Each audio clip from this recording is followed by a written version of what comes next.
तो फिल्म की शुरुआत ही एक ओपन ग्रेव से होती है। एक बहुत बड़ा सा गड्ढा जिसमें लाशें ही लाशें हैं। इसी गड्ढे के अंदर एक आदमी को होश आया है और उसकी भी हालत बहुत खराब है। उसे पिछला कुछ याद नहीं कि वो यहाँ कैसे पहुँचा। ये गड्ढा इतना बड़ा था कि यहाँ से निकलना मुश्किल था। अंधेरी रात में उसने ऊपर से देखा कि कोई उस पे नजर रख रहा था, लेकिन उसकी मदद करने के बजाय वो वहाँ से चला गया। उसे यहाँ अपने करीब एक गन भी मिलती है और अपने हाथ पे किसी के काटने का निशान भी नजर आता है। अभी इससे पहले कि वो कुछ और सोच पाता या याद कर पाता, ऊपर से कोई रस्सी गिराता है।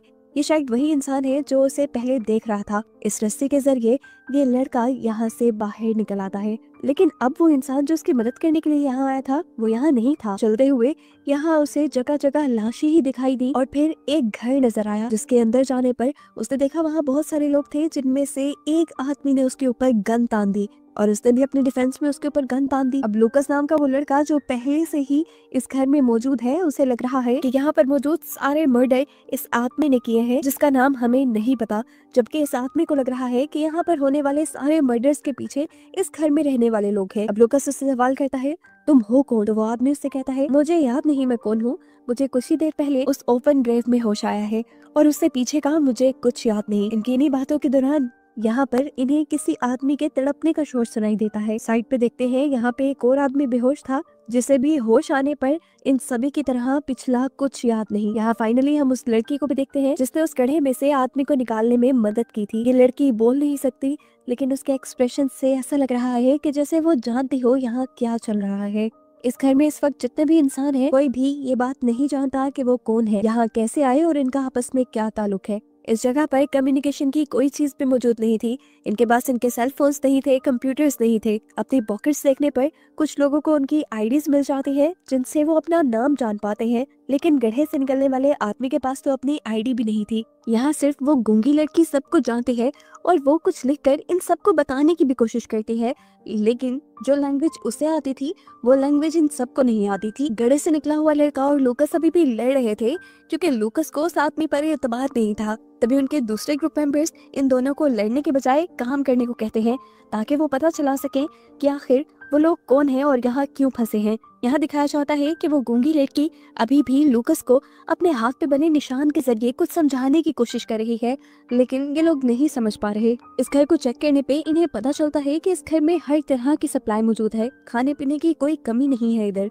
और यहीं पर एक कैलेंडर भी लगा हुआ है, जिसमें 18 तारीख को इनसर्कल किया गया है और वो तारीख एक दिन बाद आने वाली थी, यानी 18 तारीख को कुछ खास होने वाला था और अब ये लोग उस चीज का पता चलाने चाहते थे। यहाँ पर बहुत सारी गन्स भी मौजूद थी, जिन्हें माइकल नाम का लड़का अच्छे से यूज करना जानता था, और इस चीज से ये लोग अंदाजा लगाते हैं कि माइकल कोई गार्ड या पुलिस ऑफिसर हो सकता है, क्योंकि इनकी याददाश्त बेशक चली गई थी, लेकिन सबकॉन्शियस माइंड को इनके सब कुछ याद था। इन लोगों ने अपनी लाइफ में जो सीखा था, जो पढ़ा था, इन्हें वो चीजें याद थी। यहाँ पर हम देखते हैं गड्ढे से निकले हुए आदमी को लगातार कुछ विजन्स आ रहे थे, जिसमें वो एक लड़की को घसीटते हुए गड्ढे तक लेकर जा रहा था और उसकी बॉडी पर स्कॉर्पियन का टैटू बना था। ये लोग अब चीजों को जानने के लिए बाहर जाते हैं तो देखते हैं कि घर के बाहर भी काफी सारी डेड बॉडीज को बांध कर रखा गया है, जिन्हें देखकर ये डर जाते हैं। आसमान पे देखने पर सारे तारे इन्हें साफ नजर आ रहे थे, जिसका मतलब था ये लोग शहर से काफी दूर हैं। ये लोग चलते हुए अब एक कैबिन तक पहुंचते हैं, जहां गूंगी लड़की एक औरत को खाना खिला रही होती है। इन सबको देखते ही वो इन सब पे चिल्लाने लग जाते हैं कि तुम लोगों ने मेरा गलत इस्तेमाल किया। उसकी खराब हालत को देखते हुए जॉन उसके सर पे हथियार मारकर उसे बेहोश कर देता है और ये लोग देखते हैं कि इस कैबिन के अंदर एक कैमरा लगा हुआ था, जिसका साफ मतलब है कि यहाँ पर जो कुछ भी हो रहा है उस पर कोई नजर रख रहा है, कोई मॉनिटर कर रहा है इन सारी चीजों को। इसलिए अब ये लोग फैसला करते हैं कि ये लोग कंट्रोल सेंटर ढूंढेंगे, जहाँ से सीसीटीवी को देखा जा रहा है, और वहाँ जाकर ये लोग हर चीज का पता चलाएंगे। खैर अभी के लिए ये लोग घर आ जाते हैं और आराम करते हैं। इन्होंने दोबारा जंगल में जाकर छानबीन करने का फैसला किया और एक लड़के को गूंगी लड़की के साथ घर रहने की ड्यूटी दी, लेकिन उस लड़के ने भी जिद की कि मुझे भी जंगल में जाना है। वो लड़का बहुत अच्छा निशानेबाज था और उसका मानना था कि वो जंगल में इनकी मदद कर सकता है, लेकिन ये लोग उसकी बात नहीं मानते और उसे घर पर छोड़ जाते हैं। कुछ ही देर में उसे घर के करीब से ऐसी आवाज सुनाई देती है जैसे कोई आदमी मदद के लिए पुकार रहा हो। वो लड़की को घर के अंदर बंद करके जैसे ही उस आदमी की मदद के लिए जाता है तो देखता है कि एक आदमी बुरी तरह फेंस में फंसा हुआ था। ये लड़का उसे बचाना चाहता था, लेकिन उल्टा उस आदमी ने ही पकड़कर इस फेंस को इस लड़के के गले में बांधते हुए उसे जख्मी कर दिया। यहाँ दूसरी तरफ पूरा ग्रुप जो जंगल में निकला था, उन्हें जंगल में 2 गाड़ियां मिल गई जिनकी चाबियां पहले से ही इन्हें घर पे मिल गई थी। इन गाड़ियों को लेकर ये लोग यहाँ से भाग सकते थे, लेकिन एक इलेक्ट्रिक कार थी जिसकी बैटरी कम थी और दूसरी कार में फ्यूल बहुत कम था। इस कार में इन्हें एक पिक्चर मिलती है जिसमें ये सभी लोग थे सिवाय उस लड़के के जो गड्ढे से आया था। ये देखकर इन्हें शोर हो गया कि वो लड़का इनके ग्रुप का नहीं है, लेकिन तभी उस लड़के ने कहा कि हो सकता है मैं ही ये पिक्चर ले रहा हूँ। इनकी यही डिस्कस करते हुए वो गूंगी लड़की इनके पास आती है और इन्हें हाथ पकड़कर वहां लेकर जाती है जहाँ पर उनके दूसरे साथी को फेंस से एक आदमी ने जख्मी कर दिया था। ये लोग जब तक पहुंचे तो वो आखिरी सांसें गिन रहा था। इनके आते ही वो लड़का मर गया और पीछे वाला आदमी दोबारा से चिल्लाने लगा और उसको चिल्लाते देखकर गड्ढे से निकले हुए आदमी ने उसको शूट करके मार दिया। अब सभी सदमे में थे क्योंकि इनका एक साथी मर गया था और अगर जल्द ही इन्होंने यहाँ से निकलने का इंतजाम नहीं किया तो इनको लग रहा है कि ये लोग भी मर जाएंगे। अब गड्ढे से निकला हुआ आदमी शैरन को लेकर एक गाड़ी को धक्का स्टार्ट करते हुए यहाँ पर छानबीन करने के लिए निकल जाता है और करीब ही इन्हें एक और बिल्डिंग मिल जाती है जिसके अंदर जब ये लोग जाते हैं तो वहाँ इन्हें एक बच्चा मिलता है जो गड्ढे से निकले हुए आदमी को जोना कहकर पुकार रहा था। वो उसे कहता है, जोना यहाँ से चले जाओ, कल तक वो लोग आ जाएंगे और सबको मार देंगे। वो लोग कंफ्यूज हो गए थे कि ये बच्चा किस बारे में बात कर रहा है। इन्हें सच में कुछ याद नहीं था। घर पर लूकस और बाकी लोग थे। लूकस की हालत हम देख रहे हैं कि खराब होती जा रही है। इसी खराब हालत के चलते वो गूंगी लड़की को भी पकड़ लेता है, लेकिन बाकी लोग उसे बचा लेते हैं। उधर शैरन और जोना दोनों मिलकर उस बच्चे के पास पहुंचने की कोशिश करते हैं, लेकिन दरवाजा इन्हें बंद मिलता है। जनून में आकर जोना जब दरवाजा तोड़ने की कोशिश करता है तो शैरन के सर में दर्द हो जाता है और यहाँ पर दोनों को ही अजीब सी फीलिंग होती है। इन्हें एक दूसरे से अट्रैक्शन फील हो रही थी और ऐसा लग रहा था कि जैसे इन दोनों का आपस में कोई ताल्लुक हो। दूसरी तरफ घर पर नेथन उस गूंगी लड़की से इशारों में उस औरत के बारे में पूछता है जिसे वो खाना खिला रही थी। गूंगी लड़की उसकी बात समझ आती है और नेथन आगे बढ़ता है यहाँ कुछ और रिसर्च करने के लिए और आगे उसे काफी सारे और शेड्स मिलते हैं। साथ ही उसे नीचे पड़ा हुआ एक चश्मा भी मिलता है जिसे वो उठाकर पहन लेता है। इसे पहनते ही उसे सब कुछ क्लियर दिखने लगा था, मतलब ये चश्मा उसी का था और इसके साथ उसे थोड़ी थोड़ी यादें भी आ रही थी पुरानी। अब वो गूंगी लड़की अकेले ही वापस घर आ जाती है और देखती है कि लूकस की तबीयत बहुत ज्यादा खराब है। लूकस ने पहले भी 1-2 मरतबा उसके ऊपर हमला किया था। अब उसकी खराब हालत को देखकर उसने अपने आप को एटिक में बंद कर लिया, ये सोचते हुए कि जब तक बाकी लोग घर नहीं आते वो अपने आप की हिफाजत करने के लिए अपने आप को एटिक में ही बंद रखेगी। फिर लूकस अब इस घर की छानबीन करने लग जाता है और नीचे बेसमेंट में उसे एक खुफिया दरवाजा मिलता है जिसे वो तोड़ देता है और अंदर जाने पे क्या देखता है कि जिस कंट्रोल सेंटर को ये लोग ढूंढना चाह रहे थे वो कंट्रोल सेंटर यही था। वो सारे कैमरास जो छोटे छोटे हट्स में लगे हुए थे उन्हें यही से मॉनिटर किया जा रहा था और अब कैमरास में देखने पर उसे पता चला कि उसके अंदर बंद सभी विक्टिम्स भाग चुके हैं। यहाँ पे एक छोटी सी साइंस लैब भी बनी हुई थी और इंसानी ब्रेन्स भी रखे हुए थे, जैसे कोई इलीगल एक्सपेरिमेंट यहाँ पे चलते रहे हों।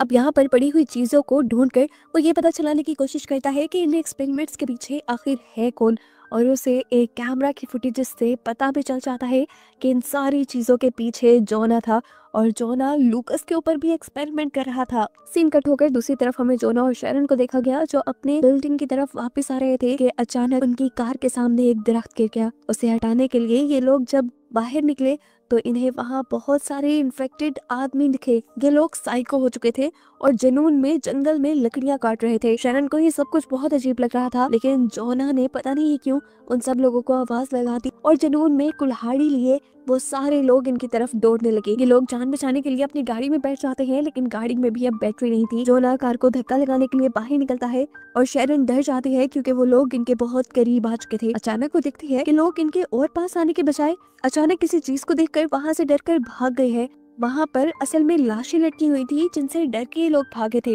ये लोग हैरान तो हुए, लेकिन इन सारी चीजों को साइड पे करते हुए ये लोग गाड़ी लेकर घर आ गए जहाँ लूकस पहले से ही इनका इंतजार कर रहा था।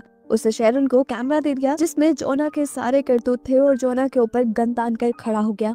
इन वीडियोस को देखने के बाद शैरन को भी जोना पर शक होने लगा। शैरन के हाथ पे भी इंजेक्शंस के निशान थे और वो ये देखकर समझ गई कि जोना ने जरूर उसके ऊपर भी एक्सपेरिमेंट्स किए होंगे। इससे पहले कि लूकस जोना को मार देता, जोना उनको समझाता है कि रुको, वेट करो, मुझे ये जानना है कि मैं कर क्या रहा था। इससे पहले जोना कुछ और बोल पाता, लूकस उसके ऊपर गन से वार करके उसे बेहोश कर देता है और घसीटता हुआ उसी ओपन ग्रेव तक ले आता है जिसमें से मूवी के स्टार्ट से वो निकला था। इस गड्ढे में गिरने से पहले ही जोना को होश आ गया। वो लूकस को रोकना चाहता था कि वो उसे गड्ढे में ना गिराए, लेकिन जानता था कि लूकस रुकने वाला नहीं, उसके हाथ में गन भी है, वो तो उसे जान से भी मार सकता है। लूकस ने उसे गड्ढे में गिरा दिया और गड्ढे में गिरते ही उसे बहुत सारे फ्लैशबैक्स आने लगे। उसे बहुत कुछ याद आ गया और यहाँ गड्ढे में उसे टैटू वाली लड़की की लाश भी मिल गई जिसे बार बार वो फ्लैशबैक में देख रहा था। जोना को यहाँ गिराने के बाद लूकस घर आ गया और आते ही उसने शैरन से गाड़ी की चाबी मांगना शुरू कर दी। शैरन ने जब उससे नेथन के बारे में पूछा तो उसने देखा कि लूकस को कुछ याद नहीं था। वो समझ गई कि लूकस भी वैसे ही साइकोस में बदलने लगा है जैसे साइकोस वो बाहर देख कर आई है। उसका शक कुछ ही सेकंड में यकीन में बदल गया जब लूकस ने उस गूंगी लड़की को जबरदस्ती पकड़ लिया। अपने आप को बचाने के लिए वो लड़की से धक्का देती है और ऊपर एटिक की तरफ भागने की कोशिश करती है, लेकिन लूकस उसे दोबारा पकड़ लेता है। वो अब उस लड़की से जबरदस्ती करने लग जाता है, लेकिन सही वक्त पर शैरन आकर उसकी जान बचा लेती है। लूकस ने शैरन के हाथ में गन देख ली थी, अपनी जान बचाने के लिए वो ऊपर खिड़की से ही कूदकर भाग गया। इधर दिखाया जाता है कि वो गूंगी लड़की दोबारा ओपन ग्रेव में आकर जोना को बचा लेती है, क्योंकि वो जोना के बारे में कुछ तो ऐसा जानती है जो ये लोग नहीं जानते। वो अब घर वापस आने की कोशिश करता है और रास्ते में उसे वही बिल्डिंग मिल जाती है जहाँ पर वो बच्चा उसे मिला था और उस बच्चे ने कहा था कि 18 तारीख को यानी परसों को वो लोग आ जाएंगे। वो उस बच्चे से बात करना चाहता था, इसलिए बिल्डिंग के अंदर गया, लेकिन बिल्डिंग के अंदर जाने पर उसे एक आदमी और औरत दिखे जो दोनों ही जुनूनी हुए पे थे कि नहीं इनके ऊपर भी वायरस का असर हो चुका था। वो औरत जोना को देखते ही गुस्से में जोना को मारने के लिए उसकी तरफ बढ़ती है। जोना जब अपने आप को बचाने की कोशिश करता है तो उसकी गाड़ी की चाबियां नीचे गिर जाती हैं और वो औरत जल्दी से उठाकर उन चाबियों को मुंह में डाल देती है, जिनको बचाने के लिए जोना को उसके ऊपर वार करना पड़ता है और आखिर वो चाबियां लेकर यहाँ से बाहर निकल आता है। आगे जाने पर उसने देखा वो बच्चा और उसकी फैमिली यहाँ से जा रहे थे। वो रुककर उनसे बात करना चाहता था, लेकिन ये फैमिली उससे बात करने के लिए नहीं रुके और गाड़ी लेकर यहाँ से निकल गए। वहाँ जमीन पे अब जोना को कुछ वैक्सीन पड़ी हुई नजर आई जिनको उसने उठा लिया और इन वैक्सीन को देखते ही उसे बहुत कुछ याद आ गया। ये वैक्सीन असल में उसी ने बनाई थी। वो एक्सपेरिमेंट्स तो कर रहा था, लेकिन लोगों को बीमार करने के लिए नहीं, बल्कि वो तो लोगों को बचाने के लिए एक्सपेरिमेंट कर रहा था। असल में एक अजीब किस्म का वायरस पूरी दुनिया में फैल रहा था जिससे लोग साइको हो रहे थे और अपने आप को नुकसान पहुंचा रहे थे। इस वायरस को ही बचाने के लिए जोना वैक्सीन ढूंढ रहा था। वैक्सीन उसने बना भी ली थी जिसे अब इन्होंने पूरी दुनिया में पहुंचाना था, लेकिन किसी वजह से वो वैक्सीन बाहर तक नहीं पहुंच पाई। इस आइलैंड में सारे उन्हीं लोगों को लाया गया था जो ऑलरेडी इस वायरस से इन्फेक्टेड थे और इन्हीं के ऊपर जोना एक्सपेरिमेंट कर रहा था। यहीं पर जोना को एक पेपर मिलता है जिससे उसे ये बात पता चलती है कि जोना को असल में मिलिट्री वालों ने ही इस आइलैंड पे ये सारे एक्सपेरिमेंट करने के लिए भेजा था और उसे 18 अप्रैल तक की डेडलाइन दी गई थी। अगर वो 18 अप्रैल तक उस वायरस का क्योर नहीं ढूंढ पाता तो मिलिट्री वाले यहाँ आकर इस वायरस से इन्फेक्टेड सभी लोगों को मार देते। यानी जोना तो यहाँ मौजूद इन सारे साइको लोगों की जान बचाने की कोशिश कर रहा था। यहाँ पे ये भी पता चलता है कि ये आइलैंड एक डंपिंग जोन है जहाँ पर दुनिया भर से मरे हुए इंसानों को लाकर फेंका जाता है जो इस वायरस की वजह से मरते हैं। जोना देखता है कि जिस आदमी के जरिए वो ये वैक्सीन बाहर दुनिया में पहुंचाना चाह रहा था वो आदमी भी यही मरा पड़ा है। ये वैक्सीन मिलिट्री तक नहीं पहुंची। अब मिलिट्री को लगेगा कि वो अपने एक्सपेरिमेंट में कामयाब नहीं हुआ और ऐसे जल्द ही मिलिट्री वाले यहाँ आकर सबको मार देंगे। अब इसी गाड़ी में मिली हुई और चीजों से जोना को पता चलता है कि शैरन उसकी गर्लफ्रेंड है और नेथन उसका भाई है और उन सब के जिस्मों पे इंजेक्शन के निशान इसीलिए हैं क्योंकि जोना ने उन सब को उस वायरस से बचने के लिए वो वैक्सीन लगाती थी और उस वैक्सीन के साइड इफेक्ट में ये सभी अपनी याददाश्त खो बैठे थे। अब इससे पहले जोना ये सारी बातें जाकर शैरन और नेथन को बताता, यहाँ पर लूकस उसका पीछा करते हुए आ जाता है और उसे मारने की कोशिश करता है। वो जोना का गला दबाकर उसे मारने ही वाला था कि जोना ने पास पड़ा पत्थर उसके सर पे मारा और यहाँ पर लूकस की मौत हो गई। यहाँ अब हमें फ्लैशबैक की स्टोरी दिखाई जाती है कि ये पूरा ग्रुप असल में एक्सपेरिमेंट्स करने के लिए ही यहाँ आया था, लेकिन नेथन यानी जोना के भाई की गलती की वजह से एक इन्फेक्टेड लड़की जिसके ऊपर जोना एक्सपेरिमेंट कर रहा था वो आजाद हो गई। वो इन सबको मारने वाली थी, लेकिन जोना ने अपनी जान बचाने के लिए उसे ही मार दिया और जो बार बार फ्लैशबैक जोना को आ रहा था वो इसी लड़की को ओपन ग्रेव में गिराने जा रहा था। वो यहाँ इस लड़की को ही गिराने आया था, लेकिन पीछे से किसी इन्फेक्टेड आदमी ने उसे भी धक्का देकर इस ओपन ग्रेव के अंदर ही फेंक दिया। यहाँ से निकलना बहुत मुश्किल था और आसपास सभी इन्फेक्टेड लोग पड़े थे, तो इन सब से बचने के लिए जोना ने अपने आप को उस इंजेक्शन से यानी वैक्सीन से इंजेक्ट कर लिया, जिसकी वजह से उसकी याददाश्त चली गई और उसके बाद उसे मूवी के स्टार्टिंग सीन में होश आया जो हम देख भी चुके हैं। घर पर हमें दिखाया जाता है कि नेथन भी भागते हुए अब इस बिल्डिंग में वापस आ चुका है। शरण उसे देखकर गले लगा लेती है और कहीं ना कहीं हमें पता चलता है कि इन दोनों को भी सारी बातें याद आ चुकी हैं। शरण यहाँ पर बैठकर जोना के लिए नोट लिखती है क्योंकि घर के बाहर अब बहुत सारे इन्फेक्टेड लोग हैं जो इन्हें मार सकते हैं। जोना भी भागते हुए घर की तरफ ही बढ़ रहा था और हम देखते हैं कि अब सुबह भी हो चुकी है, यानी वो दिन आ गया है जब आर्मी वाले आकर इन सबको मार देंगे। नेथन बाहर की आवाज़ें सुनकर जैसे ही बाहर जाता है तो आर्मी वाले उसे देखते ही उसे शूट करके मार देते हैं। जोना भी इस टाइम तक उनके करीब आ चुका था, उसने अपनी आंखों से अपने भाई को मरते देखा।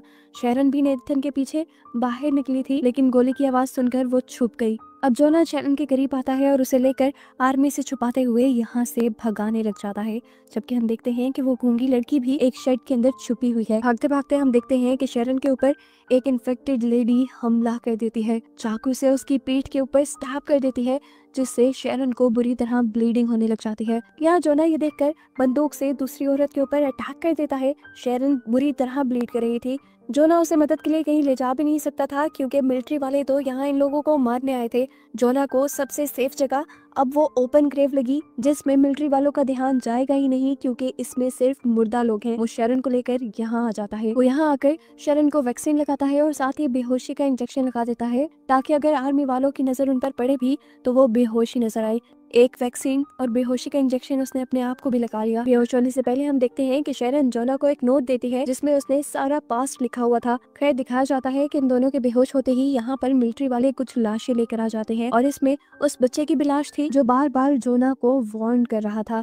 मिलिट्री वाले यहाँ सभी इन्फेक्टेड लोगों का सफाया करके यहाँ से चले जाते हैं और कुछ देर बाद हमें दिखाया जाता है कि जोना को होश आया है। यहाँ उसे शैरन के बारे में भी अब कुछ याद नहीं, लेकिन दिखाया जाता है कि शैरन मर चुकी है और जोना दोबारा से उसी कैफियत में है कि उसे कुछ याद नहीं है और उसे हर चीज दोबारा फिगर आउट करनी है कि यहाँ पे हो क्या रहा है और वो इस ओपन ग्रेव में कर क्या रहा है। वो चिट जो शैरन ने यहाँ उसे दी थी वो यहाँ घुमा चुका है जिससे वो अपने पास्ट का पता चला सकता था। इसी नोट में शैरन ने एक और सीक्रेट भी लिखा हुआ था जो ये था कि वो गूंगी लड़की उस वायरस से इम्यून थी जो वायरस सबको साइको बना रहा था और उसी के ब्लड से जोना ये सारी वैक्सीन्स बना रहा था। लेकिन जोना ने जब वो पेपर पढ़ा ही नहीं तो उसे पता कैसे चलेगा। अब वो मदद के लिए यहाँ पर किसी को आवाजें देता है और वो गूंगी लड़की ही इस मर्तबा भी जोना को बचाने के लिए आती है। पहले की तरह ही रस्सी देकर वो जोना को इस जगह से बाहर निकालती है। अब ये गूंगी लड़की जोना को एक ऐसी जगह लेकर आती है जहाँ पर हजारों लाशें थी और इन्हीं को दिखाते हुए ये कहानी यहाँ खत्म हो जाती है इस मिस्ट्री के साथ कि क्या जोना को सब याद आएगा कि नहीं, क्या जोना